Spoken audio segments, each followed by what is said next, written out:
I have amnesia, ran into a guy I somewhat recognize, my parents wouldn't tell me how I know them, I'm mad they're keeping things from them. This whole situation is weirding me out, so I'll start at the beginning, sort of. I ramble. I, 19F, got into a car accident a few months ago and suffered memory loss to the point where I hardly remembered any loved ones. Yesterday I was out with my parents and I saw this kinda scary tall guy with these cool looking tattoos. It felt like deja vu and I swear I know this guy from somewhere, so I waved at him. He looked almost shocked that I waved at him and he waved back, and yeah.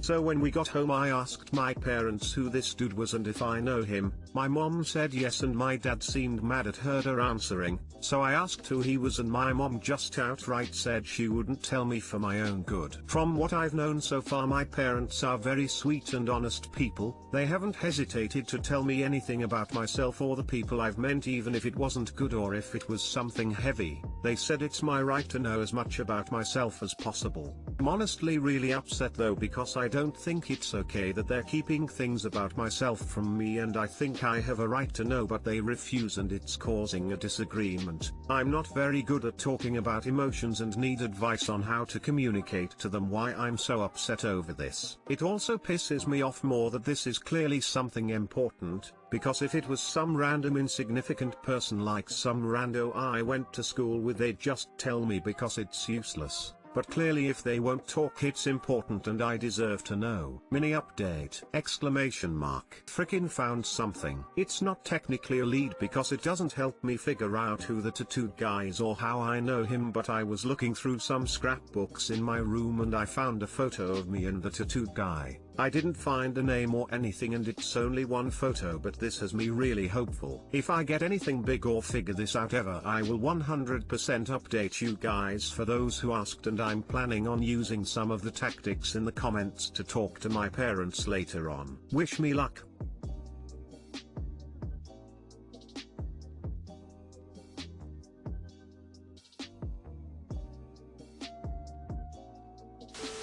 You could always say, that's fine. Next time I see him I'll just ask him how we know each other. All I'm gonna say is we're gonna need an update on this. The correct role of a parent in this situation is not to keep the truth from you, but to give context to the situation. Just because you can't remember, it doesn't mean you can't think and make decisions for yourself. What they're doing in keeping things from you for your own good is telling you they don't trust you to make up your own mind in the situation. It's not a parent's role to control their offspring, but to help them to know enough, with enough context so they can control themselves. Depriving their child or offspring of information is not giving them the ability to make decisions for themselves, it's making them dependent on them to make those decisions. I'm a parent. I have 3 grown children. They respect me because I don't try to control them. I give them as much information as I have and trust them to make good decisions. I don't like how your parents are handling this. Me either. I think that since I'm an adult and they've promised that they were going to help me learn the things that I'm supposed to remember, that they should tell me regardless of their opinions on it, because I'm an adult and am entitled to make my own choices with all the information necessary. Is it possible he is somehow related to the car accident, and or he's someone you once dated? And I don't think he has anything to do with the accident. Apparently I was driving alone and got hit by another driver and it was this big thing, but I know who hit me. It was some old guy, so I'd maybe before communicating to them, you can switch it around. You say they're very honest people. So I would say this: you have always said that I have a right to know as much about myself as possible. I obviously agree with that. I think we all have a basic human right to our memories and our knowledge. Since my accident, you've been helping me reclaim my identity and memories. But you denied me that right in the case of that guy with the tattoos. I want you to understand that my trust in you both is deeply damaged. I trusted you to support that right, and you proved to me that you won't. I am trying to understand why you would choose to do something that is so painful and cruel to me. Make them justified to you. In other words, make it clear to them the enormous amount of damage they're doing to you, and ask them they believe whatever it is they are hiding is worth the damage.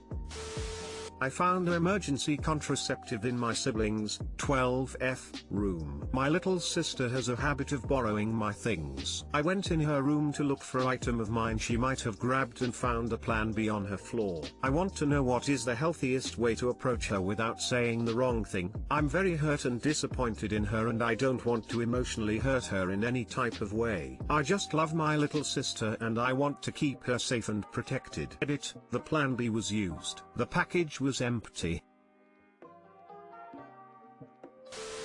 One word of reassurance: the amount of my students that age that think they can get pregnant, or get someone pregnant, by means other than penis in vagina sex is many. Not tons, to my knowledge, but many. Still cause for concern. Please talk to your parents if that is a safe option. Call her school counselor otherwise. I mean, there was a 22-year-old on here in the past day also taking Plan B whenever pre-cum got on her. Not in, but on her. So yes, that is a possibility. A best case scenario 1. Yikes, that's very concerning for a 12-year-old. Do you have a good enough relationship with her that you think she'll talk to you about something, particularly if someone is abusing her? And let's face it, any sex with a 12-year-old is abuse. If not, would she talk to one of your parents more easily? I think I'd approach it from a very casual standpoint at first rather than a who is doing this to you standpoint. You don't want to make her feel like she's going to get someone in trouble, especially if she's been threatened not to tell, but you need to build trust in order to get the truth out of her.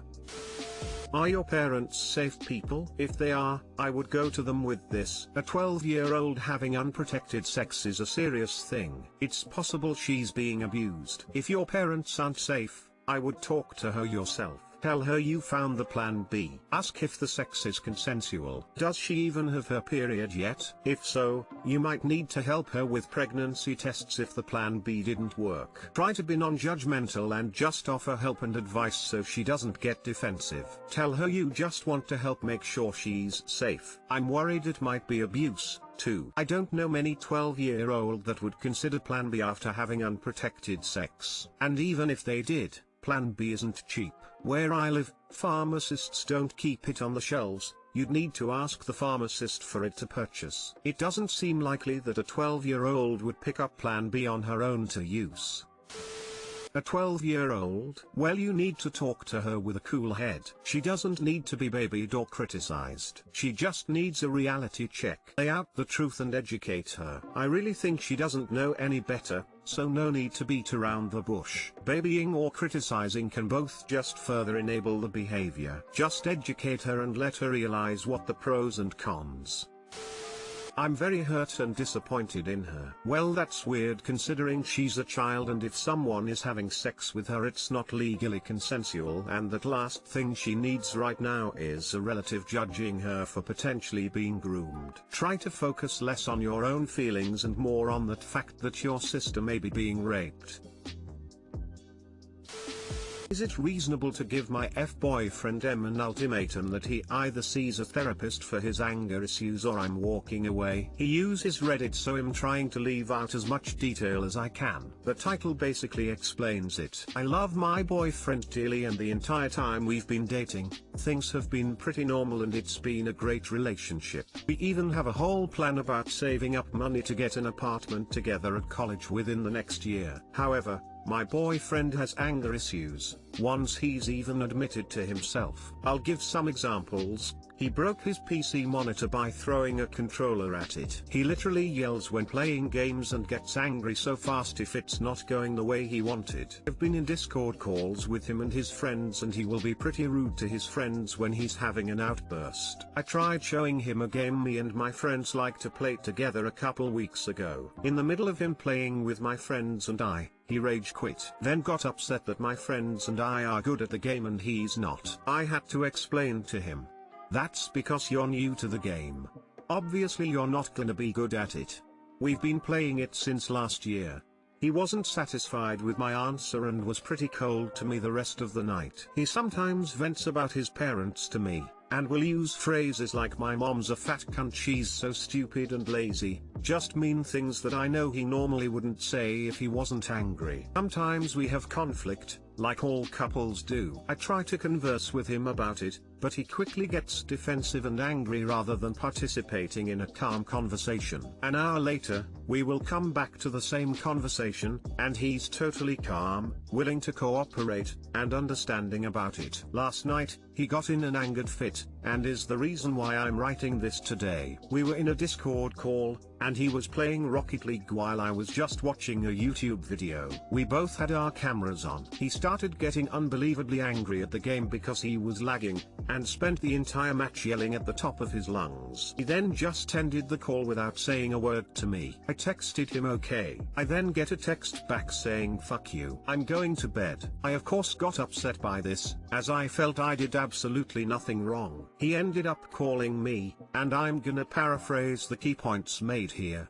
Me, I'm not putting up with having your anger taken out on me. I've put up with that before in a past relationship and it turned abusive. I'm not doing that again. We talk about moving in together, and the way you act when you're angry makes me hesitant to do so. Him angry, you seriously think I'd ever lay a finger on you? Do you really think that low of me? I'm not like your exes. Me, I don't think you would now, but given how easily you get angry over a video game.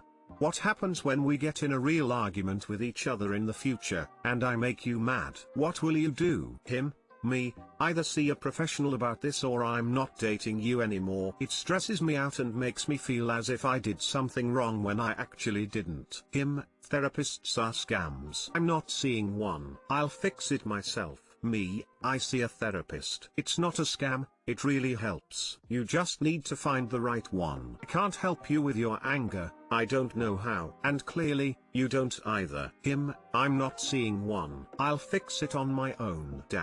I know these events do not make my boyfriend look like a very decent person. That's because I know these scenarios aren't who my boyfriend really is. He's a kind, caring, goofy, and loving partner. When we hang out he's never aggressive towards me. I know he's a great person and he'd do anything for me. But I have anxiety and I have no idea how to handle it when he's unnecessarily angry. It gives me a whirlwind of stress when people yell at me, or in the presence of me. He knows this because I have told him this. Usually when he gets angry at something that doesn't involve me, he ends up just acting cold and dry to me. He usually doesn't take it out on me. Lately during his anger fits, he's been starting to say things to me that I know he normally wouldn't. Hurtful things. It's starting to give me red flags. He also gives me kinda half-assed apologies. Should I hightail it away? Is this relationship done as I feel like the only way I'll stay with him is if he gets help for his anger, but he won't even do that. He insists on working it out himself. I feel like if he won't fix himself for us, then it's not a relationship worth staying in. Thanks for reading. That was longer than I expected. You already gave him an ultimatum. He refused. Time to walk. Also, Lundy Bancroft's book _ Why Does He Do This? Would be handy reading for you. You realize him acting cold toward you is taking it out on you, right? It took my ex about 11 months to go from physical on things to physical on me. Don't wait. Leave. If you are ever in a position where you have to give an ultimatum to be able to stay with someone, it's likely the relationship is dead and gone already. It should never get to the point of an ultimatum. Yeah, that was my thought too.